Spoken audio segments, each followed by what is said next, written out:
À tacos, il va nous falloir de la farine, de la semoule extra fine, de l'huile d'olive, du sel, du lait en poudre, de l'eau tiède et de la levure sèche boulangère. Vous avez le détail des ingrédients juste en dessous de la vidéo dans la barre d'infos. Vous allez voir que la recette est facile, hein. Alors là, je mets la farine. Alors, vous pouvez très bien le faire à la main, il n'y a aucun problème, les amis, hein. Là, on met la semoule extra fine. Donc, alors, dans le commerce, par exemple, à Carrefour, vous avez de la semoule fine, donc de la marque Panzani. Elle est fine. Après, vous avez dans le rayon où ils vendent tout ce qui est produits orientaux, vous avez de la semoule comme ça. Il y a marqué fine dessus, mais elle est extra fine. Donc assurez-vous qu'elle soit bien fine. Après, si vous prenez de la semoule fine à la place de l'extra fine, il va peut-être falloir rajouter un peu plus d'eau. Donc ça sera à vous de gérer. Donc là, on a mis la farine, on a mis la semoule extra fine, on met le lait en poudre. Alors le lait en poudre, si vous êtes intolérant au lactose, vous le supprimez, il n'y a aucun problème. Ça apporte juste un peu plus de moelleux, mais on peut l'enlever, il n'y a aucun problème. Ensuite, ici, on va mettre le... Non, pas le sel. Le sel, je le mettrai donc au dernier moment. Ici, alors, je mets juste une belle pincée de levure sèche boulangère. Ça, c'est vraiment pour aussi avoir du moelleux. Donc, si vous avez la levure fraîche, vous prenez une pincée, hein, il n'y a aucun problème. Là, j'ai environ une pincée, pas plus, hein. Ensuite, on va mettre de l'huile d'olive. Donc, l'huile d'olive, on va mettre une cuillère à soupe. Parce qu'après, on va l'étaler avec de l'huile, justement. Donc là, on ne met pas beaucoup d'huile d'olive. Et ensuite, on rajoute l'eau tiède. Et on amène ça au batteur. Une fois que ça sera mélangé, on rajoutera donc le sel pour éviter tout contact avec la levure boulangère. Allez, on va mélanger dans un premier temps et ensuite on mettra le sel, hein. La pâte est presque en boule. Là, je mets mon sel. Là, on est parti pour un pétrissage d'environ 5 minutes, hein.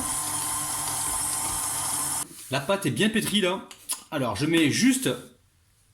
Alors, une goutte... Voilà, même pas plus que ça. Hop là. À peine. D'huile d'olive. Je récupère ma pâte. Je viens comme ça là. La former en boule. En même temps, je la badigeonne de mon huile. Ensuite, on va la laisser reposer. Alors, c'est pas une pâte qui va gonfler, qui va pousser, mais il faut qu'elle repose un petit peu pour qu'elle se détende, parce qu'on a mis très peu de levure boulangère. Donc, on va la laisser donc reposer une première fois et ensuite une seconde fois. Alors, soit vous mettez comme ça un couvercle par-dessus, ou soit vous mettez donc un papier film pour recouvrir. Allez, je mets du papier film, c'est le papier film qui me restait de l'autre jour. Donc là, on va laisser environ, moi je dirais 30-35 minutes, on laisse bien reposer. Alors pour la garniture, c'est super facile. Il va nous falloir du blanc de poulet que j'ai coupé ici en petits cubes, donc environ 500 grammes. Il va nous falloir des frites, donc vous savez tous faire des frites, hein, une assiette, une belle assiette de frites. Ensuite, un oignon que j'ai coupé en petits cubes, un poivron rouge également coupé en petits cubes. Ensuite, au niveau des épices, il va nous falloir du sel et du poivre, ça reste les amis selon vos goûts. Une cuillère à soupe de paprika, donc pas trop remplie. Ensuite, pour réaliser la sauce fromagère. Alors, c'est que les Martiens, ils m'ont embêté là, ils m'ont dit on veut une sauce verte, mets-nous du vert, on veut du vert, ok, paniquez pas de problème, c'est compliqué, hein. Il va nous falloir donc pour la sauce fromagère 20 centilitres environ de lait. Ici, une belle poignée de basilic. Et ici, j'ai environ une petite cuillère à café de maïzena. On a fait le tour les amis, et l'huile d'olive, je sais pas si je l'ai annoncé, c'est environ 3 cuillères à soupe pour cuire donc le poulet et la garniture. Alors on a mis l'huile à chauffer, ici je viens verser le poulet, hop là. Alors, recette super facile les amis, hein. On étale le poulet pour qu'il dore comme il faut. Alors, on n'a pas besoin d'une grande coloration, hein. Juste une petite coloration. Hop là, ici je récupère le sel avec le poivre. On mettra le restant une fois qu'on aura mis les légumes, hein. Allez, on vient mélanger comme ceci. On va rajouter ensuite nos légumes. Alors, il n'y a pas besoin d'avoir des légumes super cuits, les amis, hein. Je le répète assez souvent. Nos légumes, ils doivent être juste saisis pour garder toutes ces vitamines, hein. Allez, on dépose donc les oignons et le poivron, donc coupé en petits cubes. Non, c'est bizarre les amis. D'un coup là je viens d'apprendre la voix de Maïté. Qui connaît Maïté? Alors si vous connaissez Maïté, dites-me là en bas dans les commentaires. Et au passage, un petit pouce bleu. Merci les amis. Allez, on vient mélanger comme ça. Et on va pouvoir donc déposer le restant des épices, donc à savoir le restant de sel, de paprika et de poivre. Allez, je vais mettre quelques feuilles de basilic, pas beaucoup les amis, hein, c'est juste voilà, histoire d'eux, et je garde le restant pour la sauce fromagère, hein, très important. Alors si vous avez plusieurs plaques, vous pouvez faire donc la sauce fromagère en même temps que vous saisissez les poulets pour gagner du temps. Alors moi j'ai justement une grande plaque induction avec plusieurs feux. Et j'essaie de vous montrer petit à petit pour que vous compreniez bien le déroulé de la recette les amis. Les amis, je récupère la même assiette et là je viens de débarrasser ma préparation au poulet. On va légèrement la recouvrir pour éviter qu'elle ne sèche. Et pendant ce temps-là, on va s'occuper donc de la sauce fromagère et de la pâte. Alors pour compléter la sauce fromagère, il va nous falloir donc 2 vaches qui rient environ et là on a 2 belles poignées ou 3 belles poignées de fromage râpé. Très simple les amis, je mets le lait. Alors pourquoi j'ai pris du lait? Pourquoi? Parce que le lait c'est économique. Il y a beaucoup de personnes dans mes abonnés qui n'achètent pas la crème parce qu'en en fait ils la trouvent pas partout et puis elle est un peu plus chère que le lait. Donc là j'essaie vraiment de faire le raguinou aujourd'hui, de vous montrer donc des recettes pas trop chères. Donc qui dit lait dit pas de crème et qui dit pas de crème dit moins de gras. Le rabinou. Ah ouais, c'est à force de parler martien, vous savez, je parle martien, je parle français et je me mélange les pédales. Donc une fois qu'on a mélangé ça, on amène ça directement sur le feu. Il faut que ça boue environ, on va dire 1 minute pour que la maïzena cuise et ensuite on mettra donc la vache qui rit et le fromage râpé. Donc là on voit que ça bout, hein, ça fait environ 1 minute. Alors, je vais baisser la température, donc au minimum, on dépose tout de suite les 2 vaches qui rient. Alors 2 vaches qui rient ou fromage à tartiner. Si vous en avez pas, mettez que le fromage râpé, il n'y a aucun problème les amis. Hein. C'est faisable aussi. Hein.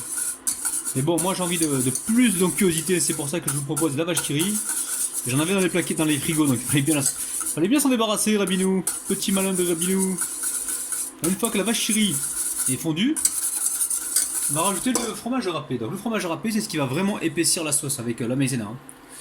Alors, au niveau du sel du poivre, ça c'est à vous de voir, vous allez goûter en fin de cuisson, parce que le fromage est déjà salé. Et certainement que le fromage va vous saler donc la sauce fromagère. Aujourd'hui c'est une sauce fromagère au basilic, hein, parce que mes amis les martiens, ils veulent du vert les khanzines là.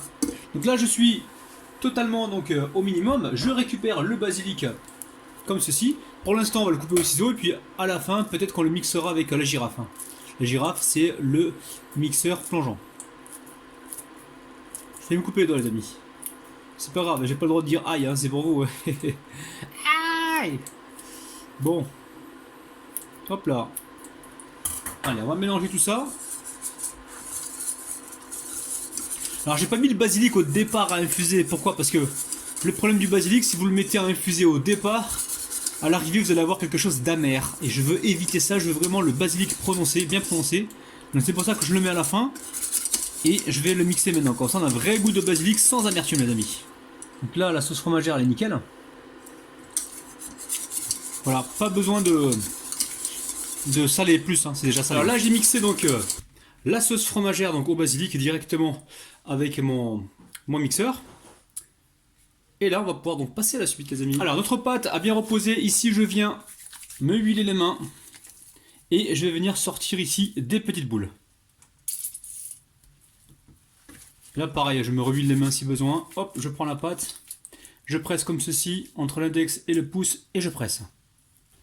Donc ensuite, une fois que vous avez fait vos boules, vous remettez le plastique par-dessus et vous laissez encore environ 10 minutes de repos. Notre pâte s'est bien reposée, maintenant on va pouvoir commencer à l'étaler. Donc les amis, je vous montre donc le premier tacos une semaine que j'ai mis en route, hein. J'ai fait un test parce que mes amis les martiens ils sont bizarres, hein. J'avais envie en fait de tester la recette avant de vous la montrer. Donc là j'ai testé un premier semaine, ça a l'air de plutôt bien fonctionner. Donc le petit bruit que vous entendez comme ça en arrière-plan, c'est donc le bruit de la poêle. Donc ici je récupère de l'huile les amis. Et là, avec les doigts, je viens ici presser. Là, le but du jeu, c'est vraiment de l'étaler. Donc, le deuxième passage donc, au repos des msemen, c'est très important parce que ça permet justement à la pâte de se reposer et elle va mieux s'étaler. Si vous ne le faites pas, vous aurez du mal à étaler la pâte. Donc là, on essaie d'avoir quelque chose de rond ou de carré, ça n'a pas d'importance. Mais on va le faire donc fin. Et on essaye de ne pas déchirer la pâte. Hein. Alors ici, les amis, j'ai mis une poêle à chauffer. On vient mettre pas beaucoup d'huile, juste une petite goutte à histoire de. Si vous avez un pinceau, vous le faites au pinceau, voilà, pas plus que ça. À peine. Je remets ça sur le feu. Ici, donc, j'ai mon msemen qui est carré. Faites le carré, ça sera plus facile à plier, les amis. Je le récupère et je le dépose directement sur la poêle. Et on va essayer de pas créer de. On retire les rayures rapidement. Donc là on est sur un feu moyen les amis, hein. Petit feu moyen. Alors ici on fait quoi? On récupère la volaille, le poulet. On en met donc au milieu. Ensuite, on récupère nos frites. Vous êtes là les amis? Ouais. Un peu de frites. Une fois qu'on a mis les frites, on vient mettre notre sauce martienne les amis. Oh là là, aidez-moi ça. Sauce martienne. Allez. On en met, hein, selon votre gourmandise les amis. Oh là là. Là ils vont être contents les martiens. Aussitôt, on vient ici plier. Donc comme ceci. Alors, si vous êtes des enfants, faites-le faire par des adultes les amis, hein. Et franchement c'est hyper facile. C'est un peu chaud les amis. Sinon vous prenez une spatule et on va laisser comme ça colorer une première face, donc très très léger, parce qu'après on va le repasser donc au grill et il n'y a pas besoin d'avoir une grosse coloration. Allez, je vais le retourner tout de suite, hop là, pour fixer donc la pliure. Et voilà, je vais le retourner encore une deuxième fois pour avoir une légère coloration et ensuite on pourra le mettre sur le grill. Alors on va le retourner encore une fois pour voir comment ça se passe de l'autre côté. Là on est bien les amis, hein. On est très bien. Donc de temps en temps ce qu'on peut faire si on n'a pas les mains trop sensibles, c'est récupérer le msemen et cuire les côtés. Franchement c'est pas super chaud, hein. On va faire exactement pareil avec l'autre côté. Et je vais pouvoir retirer notre msemen, on veut juste une légère coloration, hein. Et le déposer directement donc sur mon assiette. Allez, je vais continuer ainsi de suite et on se retrouve tout de suite. Allez, pendant la cuisson de mes petits msemen tacos, je viens en récupérer un là et je le mets directement sur le grill. Allez, on va fermer ça. On va lui faire le marquage. Et franchement, ces martiens, ils sont super forts. Ils m'ont donné des idées et de malade. C'est un truc de malade. Tacos msemen. Bon les amis, avec cette quantité, vous allez pouvoir en faire environ une dizaine. Donc là on passe tout de suite aux dédicaces. Je dédicace aujourd'hui Karine, Edith, Yaya, Samy, Manuel, ensuite Mirilou, pardon, Marina, Judia, Fatou, Azouz, Salima et Dalila les amis. Oh là là là là les amis, mimi. Franchement, moi j'en prends un, voilà, je prends celui-ci parce que c'est le plus balèze. Je vais venir le tremper directement dans la sauce fromagère au basilic, sauce verte martienne les amis, et c'est parti. Bon les amis, pour être franc avec vous, c'est une tuerie, c'est un msemen tacos mis en place, mis au point avec les martiens. Oh là là là là. Et ça, franchement, quand vous allez goûter ça, vous ferez plus autre chose, vous allez faire que ça. Bon les amis, comme d'habitude, si jamais vous avez apprécié la vidéo, n'oubliez pas le petit pouce vers le haut, n'oubliez pas également de m'envoyer vos photos sur ma page Facebook les amis.